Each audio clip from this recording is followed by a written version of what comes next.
Assalamualaikum warahmatullahi wabarakatuh. Welcome back all my beloved friends and students. Hari ini kita akan belajar topik yang sangat sensitif. Ada yang tahu bahasa Inggrisnya meninggal apa? Nah, meninggal dalam bahasa Inggris ini adalah topik yang very sensitive topic.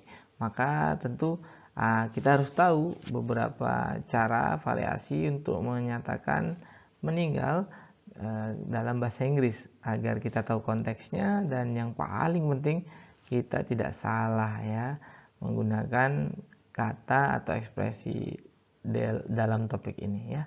Oke, so are you ready? Ya, kita mulai ya. Yang pertama adalah died, atau dies ya. Ini yang sangat sering dipakai. Artinya sama, he died, dia meninggal. Catatannya adalah ekspresi died ini is not the most respectful way to say. Ini cukup formal dan cukup sopan, tetapi bukan yang paling sopan ya. Walaupun ini yang paling sering ya, not the most respectful way to say. Someone is not very close, not a relative or family member. Bisa jadi ya umum saja, bukan orang yang paling tepat, bukan keluarga, bukan juga orang dekat. Tetapi ini cukup formal, cuman bukan yang paling sopan. Ini juga cukup sopan ya. He died gitu. Died gitu ya. Ini dia contohnya, died atau dies. Diego Maradona died after suffering heart failure. Jadi ini cukup respectful sebenarnya ya, dan umum. Walaupun catatannya tadi bukan yang paling respectful, bukan yang paling sopan. Cukup sopan dan formal. Contoh berikutnya adalah boxing legend Muhammad Ali dies at 74. Oke, accepted ya. Cukup sering dipakai. Berikutnya adalah passed away. Ini yang paling sopan ya. One of the most respectful way to say. Ini yang paling sopan dan paling dianjurkan ya. Passed away. Ketika ini formal dan settingnya adalah Anda ingin memberikan respectful approach ya, dengan seseorang yang baru saja meninggal. He passed away. One of the most respectful way to say. Someone is very close, must be very close, pasti orangnya dekat, ataupun tidak, tetapi Anda ingin menunjukkan respect ya. A relative of family members gitu ya. Jadi pass away kalau secara literal artinya adalah bablas gitu ya. Lanjut ya. Kalau kita yang believer, yang religius, bablasnya ya ke akhirat ya. Begitu ya, pass away. Alright, sangat indah, tetapi pada saat yang sama respectful juga ya. Mari kita lihat contohnya. Sorry. Contoh yang pertama, we did not know how to tell Robertson that his sister had passed away. Okay. Kita tidak tahu bagaimana cara memberitahu Robertson bahwa saudarinya itu meninggal. Contoh nomor 2, Kelly let us know that our grandfather passed away 2 nights ago. Kelly memberitahu kami tentang meninggalnya kakek kami 2 malam yang lalu. Maradona passed away at the age of 60. Maradona meninggal di umur 60 tahun. Jelas ya? Nah, ekspresi passed away ini, idiom kata passed away ini yang paling respectful ini sebenarnya ada sejarahnya ya. Di abad 15 itu orang Inggris percaya bahwa ketika seseorang died atau meninggal, mereka masih ada di bumi sampai funeral rites have been done, sampai upacara pemakamannya berakhir. They believe that until then the dead could still hear and see all that is happening. Nah, menurut kepercayaan orang Inggris di abad 15 sampai upacara funeralnya itu berakhir, mereka atau si person deceased ini yang pass away ini masih bisa mendengar dan melihat apa yang terjadi. It was only after the funeral rites that the person then passed away. Nah, setelah pemakamannya selesai baru pass away, baru lanjut gitu. So this is the origin of the phrase. Jadi memang frasa ini lahir dari sejarah yang begitu ya. ada pandangan di warga Inggris di abad 15. Jadi bukan seperti yang diperkirakan orang bahwa ini adalah euphemism atau cara halus untuk memberitahukan seseorang bahwa dia sudah meninggal gitu ya. Case-nya bukan itu, tapi memang ini berdasarkan literal ya, sejarah memang bahwa kepercayaan pass away, jadi belum lanjut ya, lanjutnya setelah funeral. Itu setidaknya itu sejarah ya, kenapa akhirnya frasa ini muncul ya, passed away. Nah, tetapi kemudian bagaimana pattern yang baik ketika kita ingin mengucapkan ekspresi ketika kita mendengar ada yang meninggal? Tentu ini kalau yang muslim ya directly innalillahi wa inna ilaihi raji'un, to Lord we are from and back to Lord we are heading back gitu ya. Dari Allah kita kembali ke Allah, dari Dia, dari Sang Pencipta, dan kita diambil lagi ciptaannya gitu ya. Nah, ada sebuah pattern atau pola yang bisa kalian pakai. I'm really sorry to hear that. Diisi siapa ya? I'm really sorry to hear that your grandmother passed away. Okay? Jadi dengan ini kita bisa cukup sopan ya. Contohnya di sini, I'm really sorry to hear that your grandfather passed away. Tinggal diganti ya isinya ya. Ada ekspresi yang lain, ini juga respectful. He is in the better place now. Ini adalah secara literal artinya adalah dia sudah berada di tempat yang lebih baik. Nah, ini biasanya ketika kita atau Anda religious atau believer, beragama, tentu ada keyakinan bahwa setelah di dunia ada surga ya, tentu atau ada tempat yang namanya akhirat ya, alam kubur dan seterusnya. Religious, he is in the better place now, dan formal ini ya, atau pada konteks ketika orang tersebut in pain before die, jadi sakit sebelum meninggal. Jadi ini juga ada unsur memberi comfort ya, menguatkan ke yang keluarga yang ditinggalkan ya. Ya, dia sudah ada di tempat yang lebih baik sekarang. He is in the better place now. Tidak usah bersedih terlalu lama dan seterusnya ya. So it's quite respectful. He is in the better place now. Kita lihat contohnya ya. I'm sorry to hear that your grandfather passed away. He is in the better place now. After years of suffering from cancer, Milner is in the better place now. Kita bahas sedikit ya. I'm sorry to hear that your grandfather passed away. Ini yang tadi pola kita pakai. Saya ikut berduka cita mendengar kakekmu meninggal. He is in the better place now. Beliau sudah ada di tempat yang lebih baik sekarang.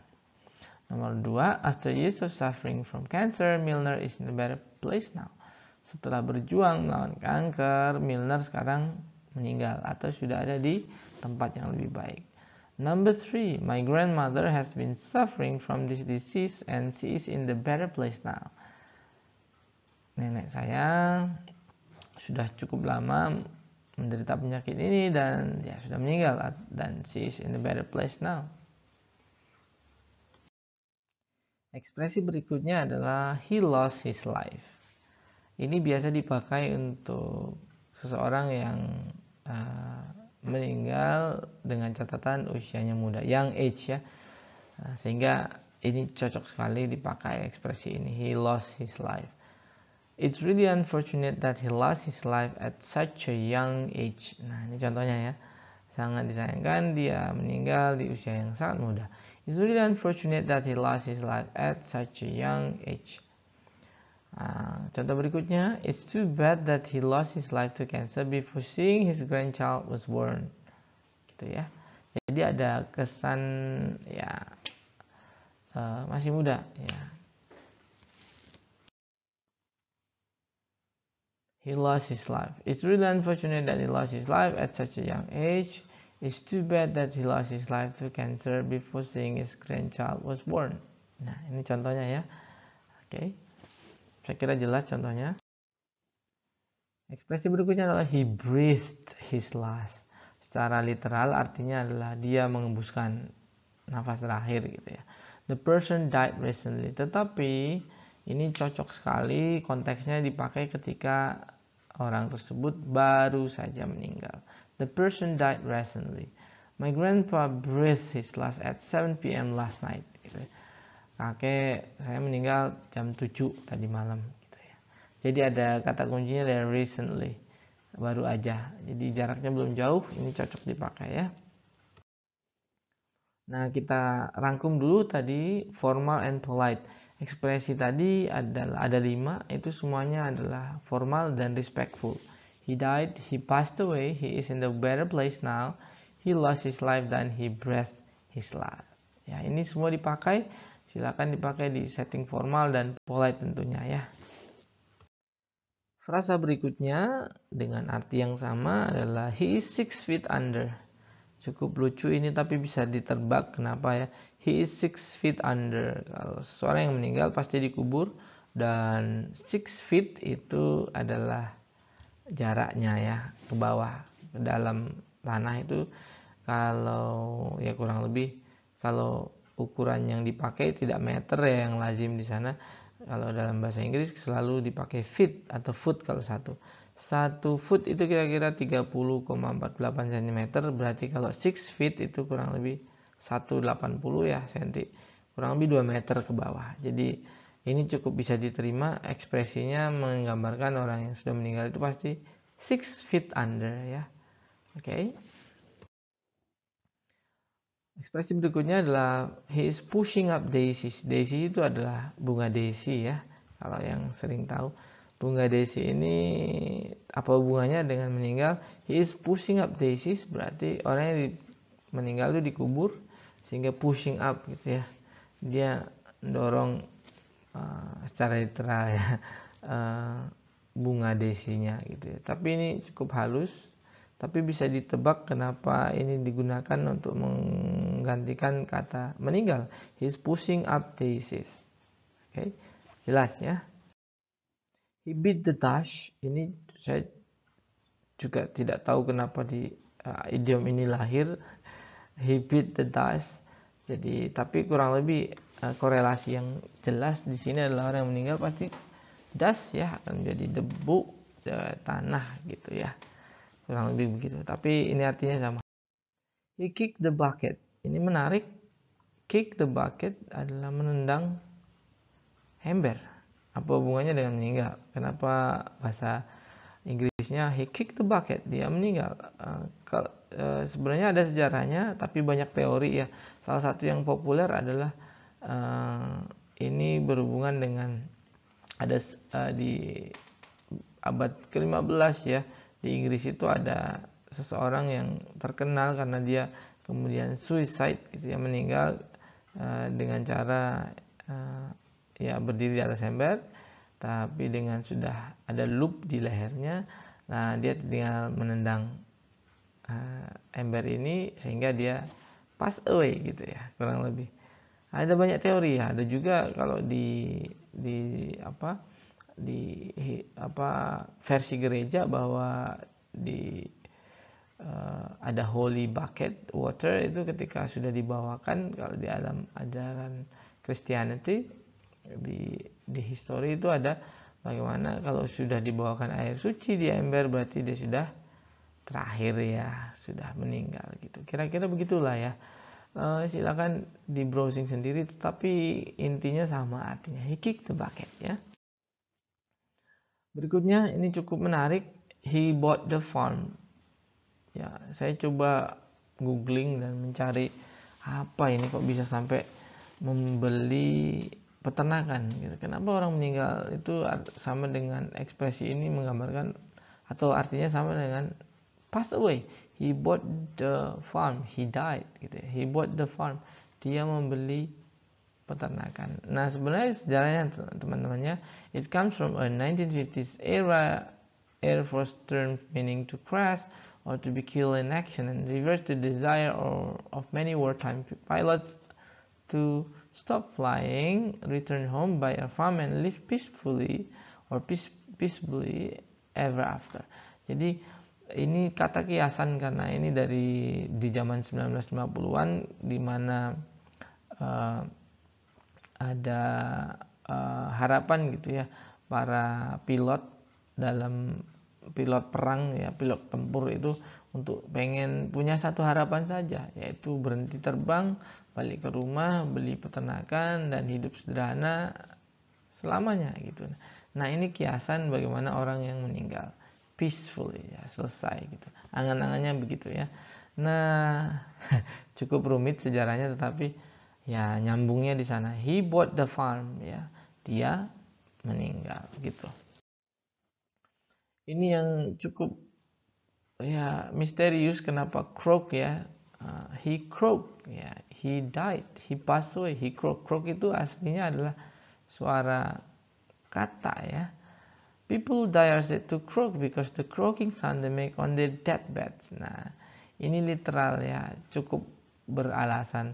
Croak itu berasal dari bagaimana suara orang yang dying gitu, deathbeds atau sakaratul maut itu croaking gitu ya. Ya kurang lebih begitu ya. Here's the story. When the verb croak entered English in 15th century, it meant utter a deep, hoarse, dismal cry as a frog or raven. Jadi secara literal memang croak itu artinya adalah mengeluh, menangis, yang mirip seperti kodok atau raven. Raven itu gagak ya. Nah, seperti biasa ya, literally selalu tidak direct relationship ya, artinya itu tidak selalu nyambung, tetapi connectionnya ada di sana sejarahnya, sehingga kemudian kata ini menjadi sama dengan kata meninggal, he croaked ya.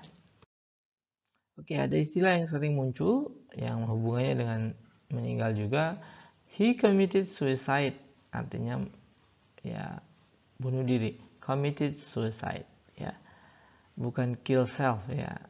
Ini yang perlu dihafalkan. Ini collocation-nya memang begitu, tidak ada literal historinya, tidak perlu dibahas. Atau cara lain yaitu he took his own life. Artinya sama ya teman-temannya. He committed suicide atau he took his own life ya. Oke, ini rangkuman yang kita sudah pelajari. Very informal way to say that. Yang pertama, he is 6 feet under, he is pushing up daisies, he beat the dust, he kicked the bucket, he bought the farm, and he croaked. Semuanya punya background sejarah asal muasal di origin, bagaimana ini menjadi sebuah frasa yang menggambarkan atau sama artinya dengan meninggal. Nah, tetapi perlu diingat, ini a very strong reminder, jangan menggunakan ini di setting formal atau ini menunjukkan Anda kurang respectful ya. Tentu ini Anda bisa pahami sebagai knowledge saja ya. Setidaknya kalau Anda dengar, Anda tahu. Dan bisa mempraktekkan menggunakan yang formal tadi, yang lebih respectful ya. Oke, we go ahead. Nah, kita akan bertemu dengan kata-kata vocabularies yang berhubungan dengan meninggal tadi, pass away. Yang pertama bury, bury itu put or hide under the ground, mengubur ya. Put or hide under the ground, bury. Casket atau coffin, ini pasti sudah sering ya, ada yang viral di internet, di sosial media, itu adalah coffin dance ya. Oke, nah ini dua kata yang merefer ke satu benda yang sama sih, kotak atau peti mati. Tetapi yang lebih sopan adalah casket. Casket itu arti umumnya adalah ya sebuah kotak yang bagus. Ya, kalau coffin ya less respect, less polite ya, lebih konotasinya lebih bagus kalau pakai casket daripada coffin ya. Funeral, the ceremony honoring a dead person, typically involving burial or cremation. Funeral itu adalah upacara pemakamannya ya, yang biasanya terdiri dari penguburan atau kremasi. Karena kalau di Eropa secara umum itu ada dua ini ya. Kalau di Indonesia secara umum burial ya, pemakaman, karena tidak dikremasi ya. Tidak semuanya dikremasi ya. Tetapi yang umum adalah burials. Funeral adalah upacara atau pemakaman. Kata berikutnya adalah funeral home, an establishment where the dead are prepared for the burials or cremations. Nah, ini yang sering menjadi pertanyaan, karena ini tidak selalu lazim kalau di Indonesia ya. Ini salah satu tempat yang saya hampir jadi teringat ya, waktu sekolah di UK dulu. Saya pengen daftar bekerja part time di sini, tapi nggak jadi ya, karena saya nggak cukup nyali ya ternyata ya. Funeral home itu adalah rumah di mana jenazah itu disiapkan dulu, baik untuk mau dikubur atau dikremasi gitu ya. Biasanya secara umum jenazahnya ada di rumah sakit misalnya. Nah, setelahnya sebelum ke funeral, pemakaman, nanti akan ke funeral home dulu gitu ya. Nah, ini adalah Stanley Funeral Home contohnya. Jadi memang ada sebuah tempat yang memang ada pengelolaannya dan berbayar ya, karena itu memang usaha ya. Tugas mereka adalah, pelayanan mereka adalah merawat ya, mempersiapkan baik itu untuk burial atau cremation atau untuk dikremasi ya. Berikutnya adalah viewing. Viewing ini adalah terakhir kali para pelayat atau keluarga melihat jenazah. Nah, ini sesi ini biasa ada pada funeral ya, pada acara funeral pemakaman, di mana casket tadi atau coffin tadi dibuka, kemudian para pelayat itu melihat gitu, for the last time gitu. Jelas ya kira-kira ya. Cemetery itu adalah burial ground or graveyard. Cemetery itu adalah pekuburan, jadi yang daerah luas yang isinya memang adalah kuburan gitu loh. Cemetery. Grave, kalau cemetery tadi kan areanya satu kompleks besar gitu, kalau grave itu ya satu-satu individualnya tadi, makamnya satu-satu, ini namanya grave. A place of burial for a dead body, typically a hole dug in the ground and marked by a stone or mound ya. Jadi kuburan yang biasa ada batunya, namanya tombstone ya bisa ini. Nah, yang kemudian ini disebut grave ya. Morgue ya, morgue is a place where body are kept especially to be identified or claimed. Morgue itu adalah sebelum ke funeral home, morgue dulu biasanya ya. Jadi ini kayak identitas, data dan seterusnya yang ada di sana, yang biasanya disimpan jenazahnya. Setelah itu baru dibawa ke funeral home, terus terus diburi atau di cremation gitu ya. Hears atau ini bukan mendengarkan artinya ya. Hears itu adalah kendaraan yang digunakan untuk mengantar jenazah. Biasanya sih kendaraannya bagus-bagus gitu ya. Ya gitu. Itu namanya hears ya. Cremation sama kremasi ya. The disposal of a dead person's body by burning it to ashes, typically after funeral ceremony ya. Setelah funeral nanti biasanya cremation ya. Nah, ini yang terakhir, di slide terakhir, expression using words that. Ada banyak ekspresi, beberapa saja yang saya tulis ini yang cukup populer, yang menggunakan kata that tapi artinya sama sekali nggak ada hubungannya dengan that ya. Yang pertama, love bla bla bla something or someone to that. Misalnya, ini untuk mengungkapkan suatu kecintaan itu banget ya. Love, a woman love chocolate to death misalnya ya. Atau I love my mother to death gitu ya. Saya cinta sekali, sangat banget gitu, mama saya gitu kan. Love something or someone to death boleh ya. I love my car to death gitu. Aku seneng banget mobilku ya. Bored to death ini kalau gabutnya nggak ketulungan ya. Misalnya contohnya kalau transit ya, kalau naik kapal ya, pesawat ya, terus transitnya berkali lipat, bored to death. Anda bisa kirim WA ke teman, I'm bored to death. Nah, ini gabutnya nggak kepalang tanggung ya, bermalam di airport mungkin ya. Oke, bored to death misalnya. Scared to death itu juga ketakutan yang sangat banget ya. Misalnya When I saw the spider on the wall, I was scared atau I was scared to death gitu ya. Ketika saya melihat ada spider di dinding, saya takutnya minta ampun gitu. Mungkin dia fobia dengan spider ya. Padahal mungkin spidernya juga nggak suka dia ya. So die of happiness. Die of happiness. Ini sama artinya penekanan. Saking gembiranya ya. When I received the letter of the letter of that tells me I got the scholarship, I almost die of happiness. Saya sangat senang sekali gitu ya. Die of happiness, die of laughter ini mungkin terlalu amat lucu ya. Die of laughter berarti dia ketawanya kepingkel-pingkel banget ya. Die of laughter. Alright, thank you guys. That's it for today. I hope you guys got something today, new vocabularies, dan sudah tahu ya konteks dan definisi banyak cara mengekspresikan tema kita hari ini. Jangan lupa subscribe, share, like ya kalau kalian pikir ini boleh berguna untuk yang lain. And don't forget tetap ya 3M. Yang pertama adalah menjaga jarak, yang kedua memakai masker, yang ketiga mencuci tangan dengan sabun setiap beraktivitas, selesai beraktivitas ya. Stay healthy guys, and hopefully you can stay home and stay spiritful ya. Assalamualaikum warahmatullahi wabarakatuh. Bye bye, ciao, you never walk alone. Bye bye.